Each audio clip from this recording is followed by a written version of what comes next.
오늘은 마태복음 14장의 말씀을 가지고 믿음이 작은 자여라는 제목으로 함께 말씀을 나누도록 하겠습니다. 예수님은 자신을 따르는 많은 무리에게 너희가 먹을 것을 주라 라고 말씀을 합니다.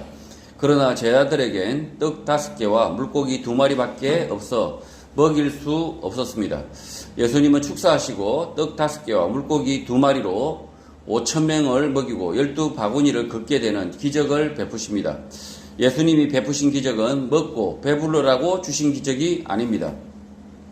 예수님은 메시아 예수 그리스도 하나님의 아들이시지만 사람들에게 생명을 주시는 생명의 떡이고 그의 말씀만이 진리이고 사람은 그의 말씀으로만 배부를 수 있다라는 사실을 알라고 주신 기적입니다. 또 예수님의 제자들은 예수님께서 말씀하신 진리, 그의 진리로 사람들을 먹여야 하는, 가르쳐야 한다는 것을 알라고 주신 기적입니다. 그러나 예수 제자들은 예수님이 십자가에서 죽으시고 부활하고 난 이후에야 교회로 모여 사람들을 진리로 가르치고 음식을 함께 먹는 일을 하게 되는 것입니다. 22절입니다. 예수께서 즉시 제자들을 재촉하사 자기가 무리를 보내는 동안에 배를 타고 앞서 건너편으로 가게 하셨다고 합니다. 예수님은 제자들을 급하게 재촉을 하며 건너편으로 보내야 했습니다. 그 이유는 많은 무리들이 오병이어의 기적을 통하여 예수님을 왕으로 삼으려고 했기 때문으로 보입니다. 오병이어의 기적을 경험한 많은 사람 가운데 여러 사람들이 예수 제자들을 붙잡고 로마로부터의 독립, 왕권을 탈취, 이스라엘 왕국 재건의 방법을 이야기했을 것이라 생각되는 것입니다. 그래서 예수님은 예수 제자들을 급하게 배를 태워 건너가게 하신 것으로 보이는 것입니다. 실제 이후 기록을 보면 예수 제자들은 급하게 먼저 건너가서 해야 할 일이 없었습니다. 예수님 또한 급하게 예수 제자들을 보내고 바로 뒤따라 가시지도 않습니다. 그리고 이 일이 있은 이후 무리들을 다시 만났던 예수님은 빵을 먹고 배부른 연고라고 말씀을 하셨습니다. 사람들은 빵의 문제를 해결할 수 있는 능력이 있는 예수님을 이스라엘 왕국의 왕으로 만들면 자신들의 문제가 해결될 수 있다고 생각했고 그래서 예수 제자들과 상의를 한 것으로 보이는 것입니다. 그러나 이스라엘 왕국의 회복, 왕권 탈취는 하나님의 아들 예수 그리스도의 길이 전혀 아닌 것입니다. 23절 무리를 보내신 후에 기도하러 따로 산에 올라가시니라 저물매 거기 혼자 계셨다라고 합니다. 예수님은 제자들을 먼저 배로 보내고 무리들을 전부 보내신 이후에 기도하러 따로 산에 올라가셨고 날이 저물자 그 산에 혼자 계셨다라는 것입니다. 오병이어의 기적이 있은 이후 5,000명이 넘는 사람들, 군중들이 환호하고 기대에 가득 찼을 그 모임이 끝나고 예수님은 조용히 기도하시며 하나님의 뜻을 구하신 것입니다. 지금 남자만 5,000명입니다. 그러면 여자들과 아이들까지 합치면 10,000명 가까이 되는 아주 큰 집회입니다. 그 당시에 사업 기껏해봐야 7억도 안 되는 그 세계 인구가 7억도 채 안 됐다고 하죠. 그랬는데도 불구하고 거기에 10,000명 가까이 모였다. 엄청난 사람이 모인 겁니다. 그 모임 가운데 예수 제자들을 붙잡고 저분을 우리 왕으로 삼읍시다 라는 사람들이 많았던 거죠. 그래서 예수 제자들하고 지금 이 군중들은 흥분이 되어 있었던 거죠.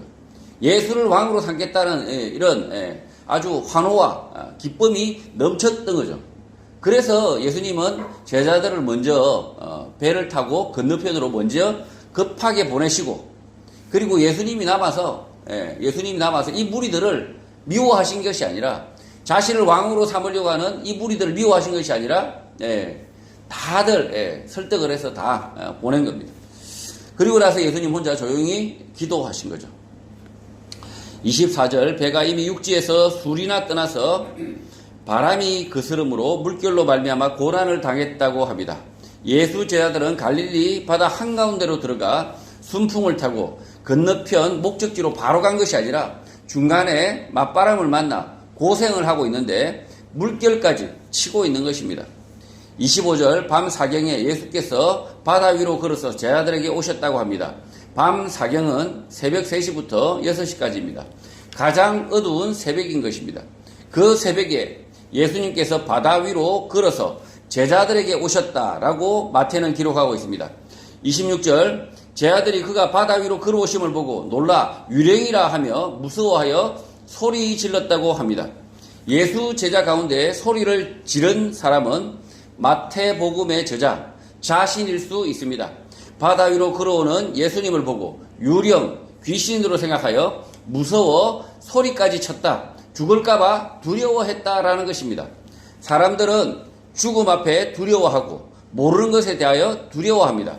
또 아는 것에 대하여는 두려움보다 니까짓게라는 교만함이 앞서는 것입니다. 이 사람은 모르면 두려워하고 알면 좀 안다 싶으면 니까짓게 하는 게 인간이라는 거죠. 니까짓게. 예수 제자들은 현재 죽음에 대한 두려움이 여전히 있으나 훗날 예수님의 그리스도 되심, 하나님의 아들 되심, 구원자 되심을 굳게 믿고 죽음을 두려워하지 않고 순교하게 됩니다. 죽음을 두려워하지 않고 순교한 예수 제자들, 그들도 지금은 죽기를 두려워하는 것입니다. 예, 지금 예수 제자들은 지금 무리를 걷는 예수를 보고 유령이다, 유령이다. 그리고 그들 유령을 왜 무서워합니까? 자신들의 목숨이 위태로울까봐 이 모르는 것과 그 다음에 죽음의 공포가 함께 몰려오는 거죠. 함께 몰려온 겁니다. 그래서 지금 죽기를 두려워한다. 자, 지금 사람은 다 누구나 이렇게 모르는 것에 대한 두려움이 있습니다. 아담 이후로 아담의 후손들은 다 모르는 것에 대한 두려움이 있습니다. 그리고 또 뭔 두려움이 있습니까? 죽음에 대한 두려움이 있습니다. 왜냐하면 모든 사람은 아담의 후손은 아담의 죄로 인해서 다 죽음으로 달려가고 있기 때문입니다. 그래서 지금 이 순교한 예수 제자들이 이 순교할 때에 죽음의 두려움이 다 털어졌을까요? 아주 두려움도 없고 그냥 막 무적이 되었을까요? 순교하는 예수 제자들도 죽음과 이런 공포 가운데 순교를 당합니다. 실제로 순교하는 사람들이 아무런 두려움 없이 순교한다. 그런 일이 없습니다. 예수님도 십자가에서 고통을 당하시고 십자가에서 숨을 거두시죠. 그래서 이 땅에서 두려움과 공포가 없는 인생은 없다는 겁니다. 27절, 예수께서 적시 이르시되 안심하라, 나니 두려워하지 말라라고 말씀합니다. 죽음의 공포, 모르는 것에 대한 공포에 휩싸인 제자들에게 예수님은 사람이 모르는 것에 대하여 두려워하는 것은 당연하다, 나다, 안심하라 라고 말씀하신 것입니다. 사람이 가진 죽음에 대한 공포, 두려움은 잘못된 것이 아닙니다. 공포, 두려움이 있어야 사고를 미연에 방지할 수 있습니다. 물에 대한 공포가 있어야 익사를 막을 수 있고, 불에 대한 공포가 있어야 화상을 면하는 것입니다. 그리고 사람들이 많이 문집하는 이런 다중이 막 몰렸을 때 압사에 대한 두려움, 이런 공포가 있어야 압사, 참사를 면할 수 있는 겁니다. 겁을 상실하여 물과 불에 뛰어드는 것은 예수님께서 말씀하신 것이 아닙니다. 교회 성도면 겁을 상실해야 한다, 용감해야 한다라고 엉터리로 가르치는 사람들이 있습니다. 예수를 믿는다고 하여 겁을 상실하지 않습니다. 오히려 진리 앞에 용감해지는 것입니다. 진리를 지키기 위하여 엄습하는 두려움, 공포를 이기는 것입니다. 믿음을 가진다고 하여 죽음을 두렵지 않다, 괴롭지 않다라고 말하는 것은 비성경적입니다. 예전에 개그에 있지 않습니까? 아주 그냥 고통을 모르는 사람, 막 그러면서 막 이렇게 김병만이가 고통을 모르는 사람입니다. 막 찔러봐 하면서 그냥 막 찔러도 안 아픕니다. 전혀 안 아픕니다. 30년간 한 번도 고통을 느낀 적이 없습니다. 이렇게 거짓말 하다가 이렇게 칼로 그러니까 막 움찔하죠, 움찔. 우리는 이런 한편 이 잘못 가르침을 진짜 어처구니 없는 가르침이죠. 사람이 죽음이 두렵지 않고 공포가 무지에 대한 두려움도 없고 이런 용감해지는 그냥 그래서 믿음을 가지면 천하무적이 되어버리는 단 한 번도 두려움을 가져본 적이 없는 그런 사람이 된다. 그렇게 가르치는 것은 아주 그냥 말씀을 왜곡하고 거짓말로 가르치는 거죠. 예수님도 질고를 아셨다고 그랬어요. 예수님도 이 땅에 계시면서 질고를 아는 자라고 했습니다. 그러니까 예수님도 감기 걸리셨고, 추우면 감기 걸리셨고, 예수님도 이렇게 지금 이 시대에 코로나 걸리셔가지고 끙끙하시고 이렇게 하신다는 거죠. 마치 우리가 막 믿음이 있으면 그냥 병도 걸리지 않고, 그 다음에 두렵지도 않고, 죽음도 두렵지 않고, 그냥 아주 무대뽀로 그냥 아주 천하무적으로 잘 살 수 있을 것이다. 천만에요. 성도는 공포, 무서움을 딛고 믿음, 진리를 붙잡는 것입니다. 십자가 이렇게 목걸이 앞세운다고 공포가 사라지고 위험이 없어지는 것 아닙니다. 예수 십자가가 부적이 되지 않는 것입니다. 28절 베드로가 대답하여 이르되 주여 만일 주님이시거든 나를 명하사 무리로 오라 하소서라고 말합니다. 예수님에 대한 확신이 없는 베드로는 무리를 걷는 예수님처럼 자신도 무리를 걷는다면 믿을 수 있겠다라고 말한 것입니다. 29절 오라 하시니 베드로가 배에서 내려 무리로 걸어서 예수께로 갔다고 합니다. 베드로는 처음에는 즉시 물에 빠지지 않았습니다. 그렇다면 그 즉시 확고한 믿음을 가져야지만, 그렇게 믿음을 가질 것 같았지만 그렇지 못합니다. 베드로가 바다 위에 발을 딛지 않습니까? 붕득 빠지지 않습니다. 처음에는 물에 빠지지 않고 걷습니다. 베드로도 그렇게 생각한 거죠. 내가 이 무리를 걷는다면 예수 그리스도임을 확신할 수 있겠다라고 생각을 했지만, 막상 바다 위에 물을 걸어봤지만 어떻게 됐습니까? 기적을 체험하면 확고한 믿음이 생긴다라는 것은 새빨간 거짓말입니다. 아무런 기적 없이 예수님의 말씀을 진심으로 믿는 것, 그것이 진짜 기적인 것입니다. 베드로는 무리를 걷는 기적을 체험하지만 확고한 믿음을 가지지 못하고 무너져 내립니다. 30절 바람을 보고 무서워 빠져가는지라 소리 질러 이르되 주여 나를 구원하소서라고 말하는 지경이 됩니다. 처음에는 무리를 걸었는데 바람을 보고 무서워 점점 빠져갔다. 그리고 끝내 소리를 지르게 되었다. 죽을까봐 주여 나를 구원하소서라고 비명을 질렀다는 것입니다. 베드로는 무리를 걷는 기적을 체험하면 자신이 예수님을 그리스도 하나님의 아들로 확고하게 믿을 줄 알고 무리로 걸어오라고 예수님께서 명해 주시기만 바랬지만 자신의 믿음과 상황은 정반대로 간 것입니다. 예수 그리스도를 믿는 믿음은 무리를 걷는 기적의 체험이 예수 그리스도의 말씀을 믿는 것밖에 없었던 것입니다. 지금 한국교회에서 기적 체험을 막 이렇게 기적을 체험하면 예수 그리스도를 믿을 것이다, 내 예수 그리스도의 말씀 가운데 살 것이다 생각하지만 택도 없다는 거죠. 택도 없다. 아주 그냥 무리를 걷는 기적을 체험해도 예수 그리스도의 말씀 위에 서지 않으면 그냥 물에 빠져 죽는다는 거죠. 그냥 믿음 없이 그냥 심지어 하늘을 날아다니는 그런 아주 막 기적을 체험하더라도 그냥 공중부양을 하든 그냥 그런 기적을 체험하든 아니면 암에서 그냥 저절로 나와버리는, 팔이 부러졌는데 다시 붙는 그런 기적이 일어난다 한들 예수 그리스도의 말씀이 아니면, 그 예수 그리스도의 말씀 안에 있지 않으면 그 기적은 한낱 쓸데없는 기적이라는 거죠. 지금 무리를 걷는 베드로, 이 베드로는 자신이 그 기적을 체험하며 무리를 걷는다면 그 앞에 계시는 분이 예수 그리스도 하나님의 아들이라는 것을 자신이 확신할 줄 알았습니다. 확신할 줄 알았습니다. 그러나 정작 무리의 발을 딛자 어떻게 됐습니까?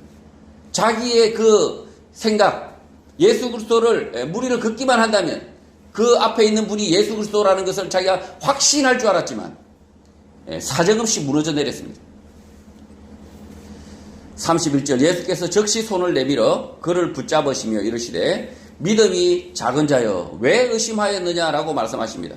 베드로는 무리를 걷는 용감한 행동으로 자신의 믿음을 보여주리라 라고 했지만 초라하게 믿음의 작은 자여 왜 의심하느냐라고 책망을 듣고 예수님의 손에 붙잡혀 겨우 목숨을 건진 것입니다. 예수님은 베드로의 믿음 없음을 주님의 전능하신 손으로 건지신 것입니다. 하나님의 손으로 믿음 없는 사람, 죽음의 공포에 뜨는 베드로를 구원하신 것입니다. 32절, 배에 함께 오름에 바람이 그쳤다고 합니다. 예수님과 베드로는 무리를 함께 긋고 배에 오르셨는데 배에 오르자 바람은 그쳤다라는 것입니다. 물 위로 뛰어내리지 않은 제자들은 예수님과 베드로가 무리를 긋고 배에 오르자 즉각 바람이 그치는 것을 지켜본 것입니다. 33절, 배에 있는 사람들이 예수께 절하며 이르되 진실로 하나님의 아들이로소이다 라고 말합니다. 배에 있는 사람들은 마태복음을 기록하고 있는 마태와 예수 제자들로 베드로처럼 직접 무리를 걷는 체험을 하지 않았지만 예수 그리스도가 누구인지 믿음이 무엇인지 깨달은 것입니다. 그러나 이 또한 오래가지 못합니다. 심지어 무리를 걸은 베드로도 예수님이 그리스도 하나님의 아들이심을 의심하게 됩니다. 결국 믿음은 기적, 체험, 기적, 관람, 기적, 간증을 통하여 생겨나지 않습니다. 오직 예수 그리스도를 알고 그의 말씀을 이해하고 굳건하게 믿을 때 그의 말씀 가운데서 생겨나는 것입니다. 지금 예수 제자들이 지금 다 빤히 보고 있었습니다. 눈이 동그래져가지고 보고 있었습니다. 베드로가 주여 살려주시옵소서 하고 막 난리쳤을 때, 비명을 질렀을 때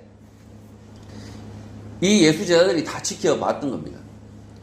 그래서 지금 이 기적을 체험한, 무리를 걷는 그 베드로도 예수 그리스도에 대한 믿음의 확신 가운데 서지 못했습니다. 마찬가지로 그 기적을 관람했던 예수 제자들도 믿음 위에 서지 못했습니다. 그런데 제가 지옥 갔다가 죽었다가 살아났는데 간증합니다. 제가 막 정말 내가 막 죽었는데, 암으로 죽었는데 살아났습니다. 이러면서 막 간증을 합니다. 앞에서. 믿음이 생겨날까요? 안 생겨납니다. 예수 그리스도의 말씀이 아니면 아무 짝에도 쓸모없습니다. 아무 짝에도. 심지어 제가 여기서 무슨 간증을 한들 막 1,000억을 벌었다가 막 쫄딱 망했다가 이러면서 막 간증하죠. 아멘 아멘 합니다. 아무 소용없습니다.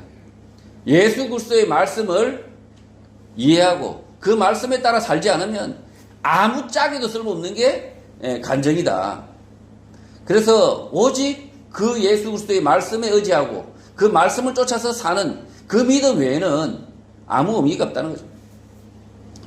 34절, 그들이 건너가 게네사렛 땅에 이르렀다고 합니다.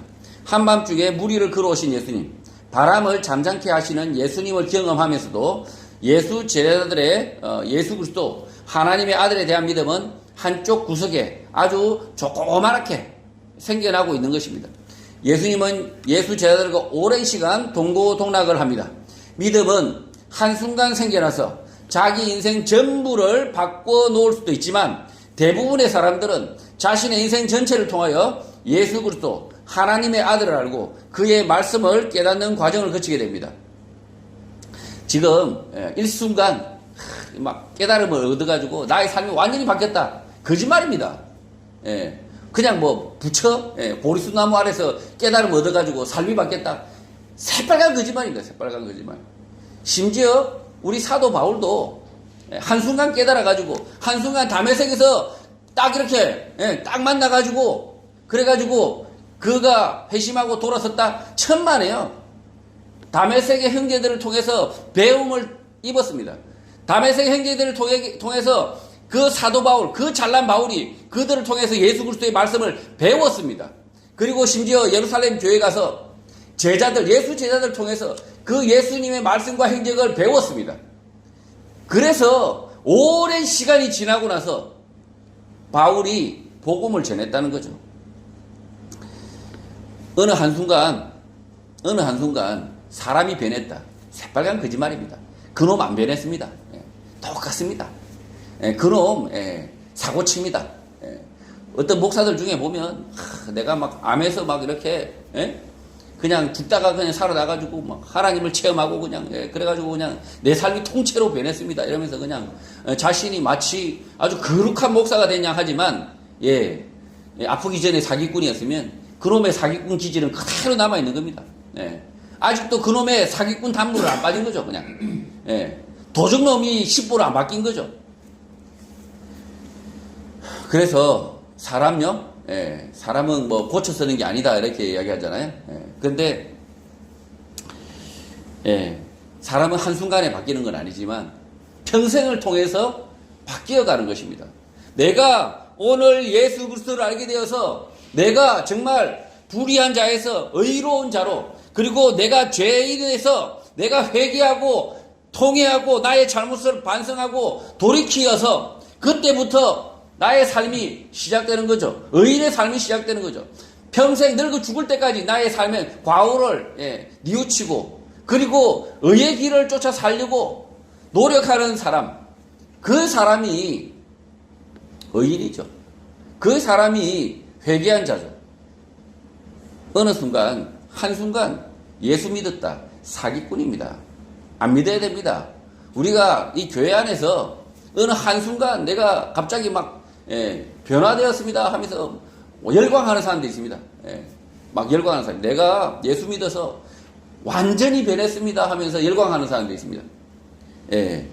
색안경 끼셔야 됩니다. 저놈 아직 안 변했어. 변하려면 한참 멀었어.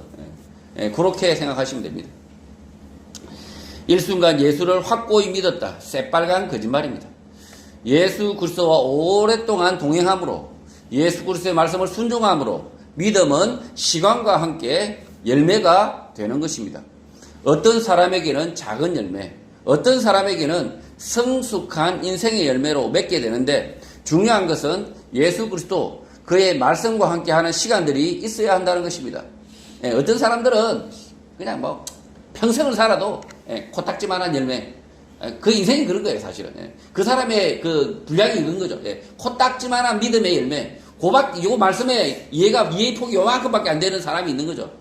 그러나 어떤 사람은 똑같은 말씀인데도 불구하고 아주 풍성한 열매를 맺습니다. 예수 그리스도의 인격으로 자라나는 거죠, 실제. 예수 그리스도의 말씀을 깊이 이해하는 거죠. 왜 이렇게 차이가 납니까? 각자 하나님께서 허락하신 인생이라는 거죠. 그래서 내가 조그마한 열매를 맺는다 해서 너무 이렇게 말씀에 아주 깊은 이해가 있으면 좋겠다. 모두가 그렇게 바라야죠. 모든 그리스도인이면 예수 그리스도의 말씀에 대한 깊은 이해가 있기를 바라야 됩니다. 그러나 이해 못하면 어떻습니까? 적은 말씀이라도 충성하면 되잖아요. 내가 적게 이해했으면 적게 해야 한 그 말씀이라도 붙잡고 그 진리라도 붙잡고 그 진리대로 살면 되지 않습니까?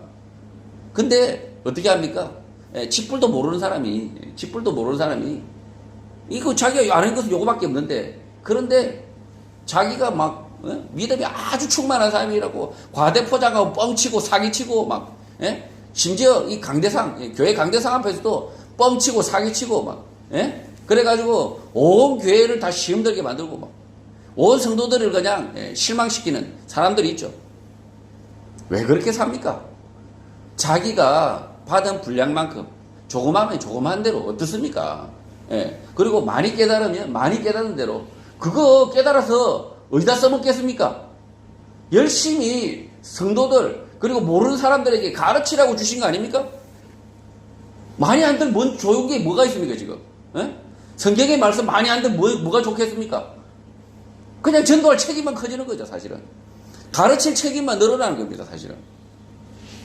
그래서 어떤 사람에게는 작은 열매, 어떤 사람에게는 성숙한 아주 큰 열매, 그러나 인생의 짐이죠. 하나님께서 그에게 짐을 맡기신 겁니다. 35절, 그곳 사람들이 예수이신 줄 알고 그 근방에 두루 통제하여 모든 병든 자를 예수께 데리고 왔다고 합니다. 게네사렛 사람들은 예수님의 말씀 듣기를 좋아하여 모이는 것이 아니라 자신들의 병을 고치기 위하여, 자신의 문제를 해결하기 위하여 모이는 것입니다. 교회에 자신들의 필요, 문제 해결을 위하여 많은 사람들이 모이는 것은 결코 바람직하지 않습니다.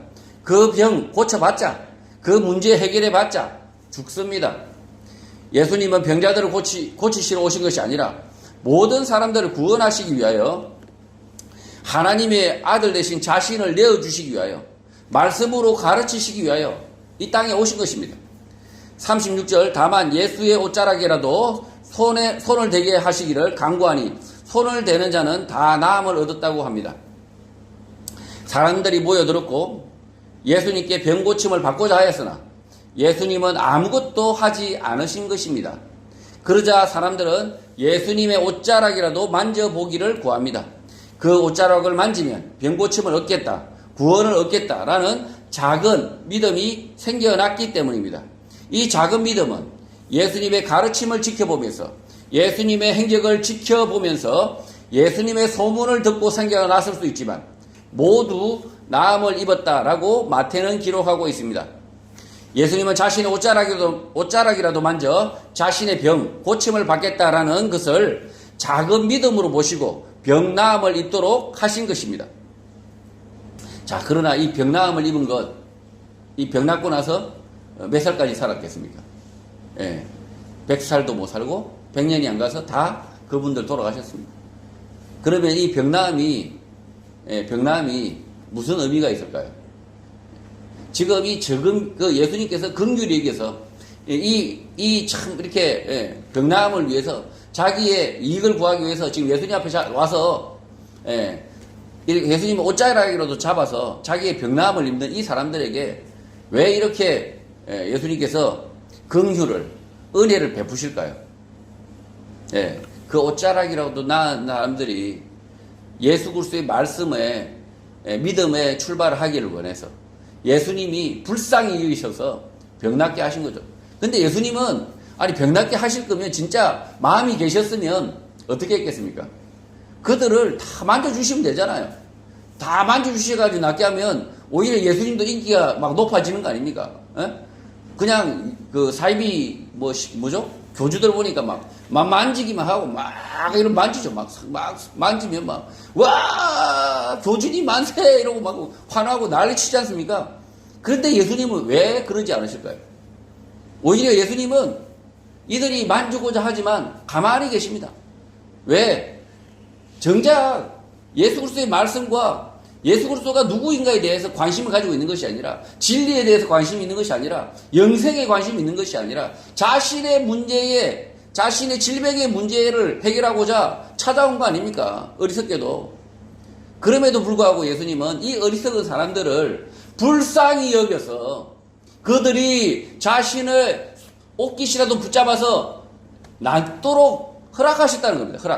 허락하셨다는 거죠. 이게 바람직한 게 아니라 절대 바람직하지 않죠. 이 따위로 믿는 거 예수님도 원치 않으시죠. 오히려 예수 그리스도의 말씀, 그 말씀을 통해서 그들이 믿음을 가지기를 원하시죠. 그러나 예수님은 그들을 불쌍히 여기신 겁니다. 그걸 불쌍히 여겨서 이 작은 믿음으로도 적은 믿음을 가지고 거기서 믿음이 시작하기를 바라신 겁니다.